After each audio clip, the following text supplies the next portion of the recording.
Napansin niyo ba, kaibigan, na halos lahat ng pasahero dito sa tren sa South Korea ay nakatutok sa cellphone?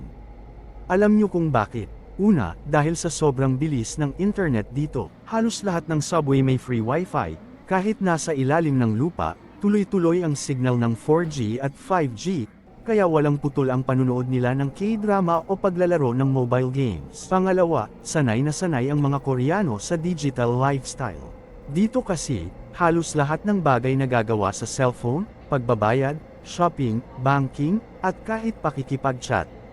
Pangatlo, mahahaba ang biyahe kaya imbes na mabagot, ginagamit nila ang oras para maging produktibo o maglibang. At higit sa lahat, bahagi rin ito ng kultura ng pagrespeto. Tahimik ang mga tao sa tren, kaya sa halip na makipagkwentuhan ng malakas, cellphone ang kasama nila.